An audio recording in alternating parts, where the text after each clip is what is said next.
Jóvenes, buenas tardes. Hoy damos inicio a la sesión de clase número 12, correspondiente al tema a tratar hoy día es respecto a los tableros eléctricos.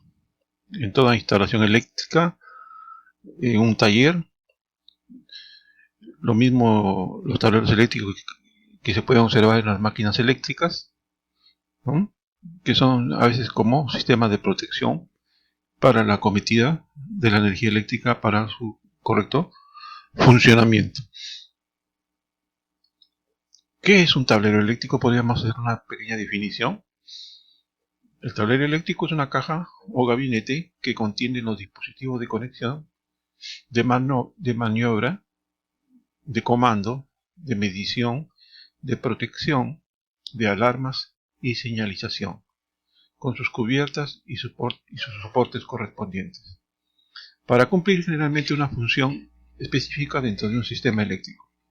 Su fabricación y su ensamblaje deben cumplir con ciertos criterios de diseño y normas que nos da el fabricante, las normas técnicas y las normas de seguridad, ¿no? Porque generalmente cuando se trabaja con energía eléctrica siempre hay que garantizar la seguridad de los operarios y de las instalaciones donde se encuentran ubicadas. La instalación debe tener una referencia de conexión que puede ser generalmente a veces un diagrama unifilar, un diagrama de control y un diagrama de interconexión. Las unidades de mando y de señalización.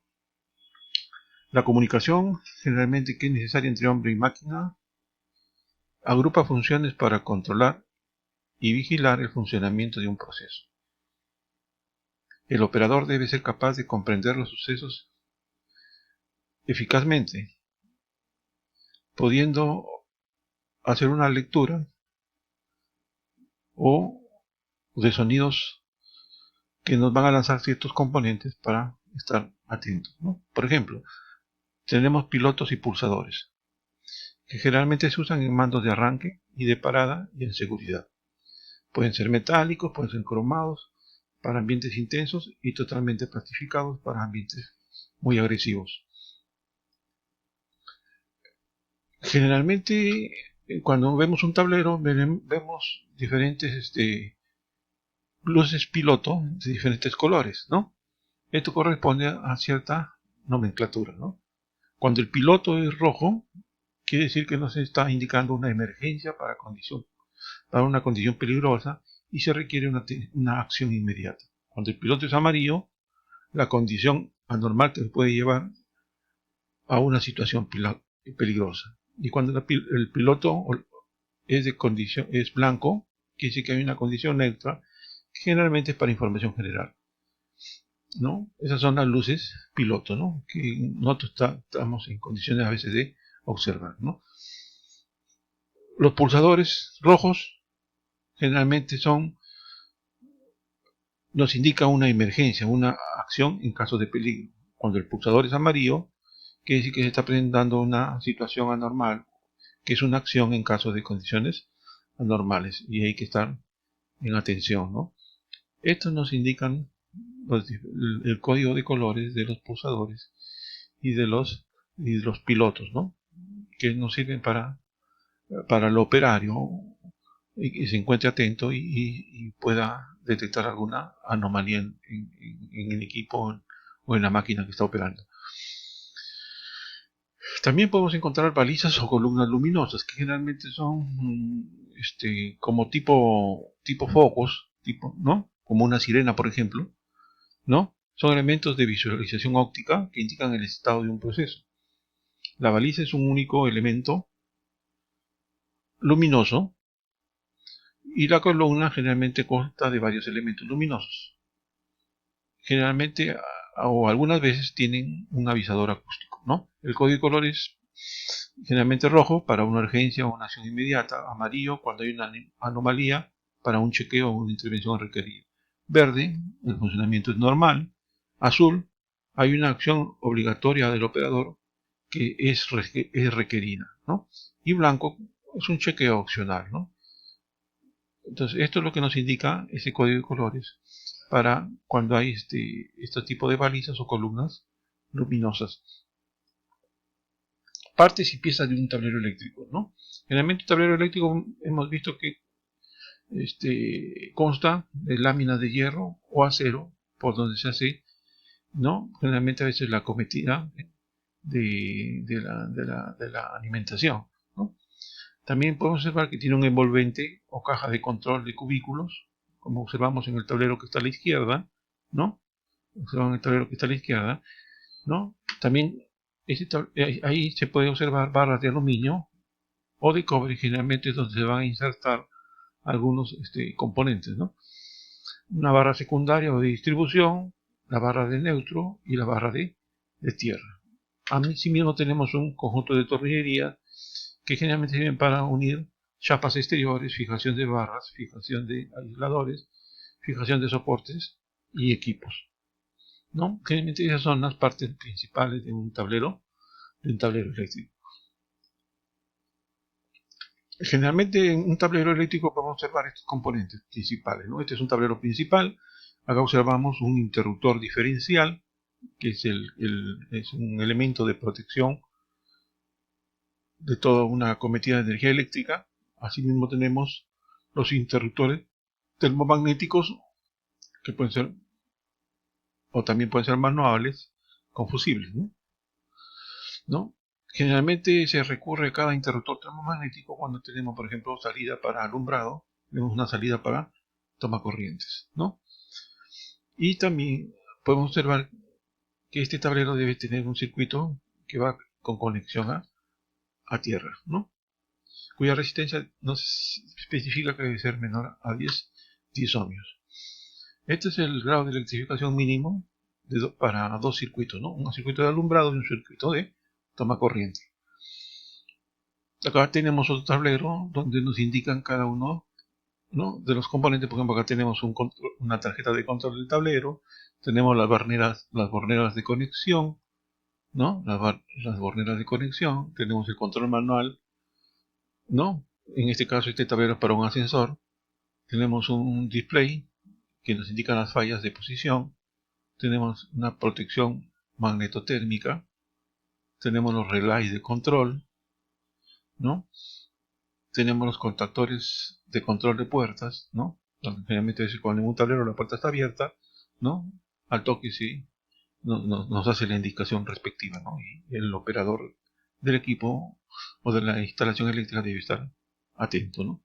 Eso nos da, como hemos visto anteriormente, esto tiene un código de colores, ¿no? Tenemos la bornera de conexión y tenemos un transformador de alimentación de control, ¿no? Este es un tipo de tablero. Acá tenemos otro tipo de tableros donde tenemos las barras colectoras de un tablero, que generalmente son de cobre, otras veces son de acero, ¿no? Acá también tenemos otro tipo de, por ejemplo, barras neutras, barras de tierra, ¿no? Y acá tenemos los tipos de conexión de la alimentación que va acoplada a estas barras de cobre, ¿no?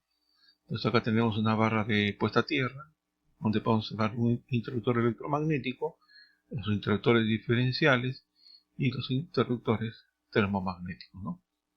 Generalmente la mayoría de interruptores ahora son termomagnéticos, donde se abre el circuito automáticamente, puede ser por exceso de calor o por otros problemas de avería, ¿no? Acá tenemos otro tipo de tableros más grandes, más sofisticados, generalmente en una planta industrial, donde tenemos una serie de máquinas o equipos que participan en una línea de producción, ¿no? Otros elementos que debemos observar en los tableros eléctricos: tenemos los aisladores, soportes de barra, tenemos las cerraduras, el cableado.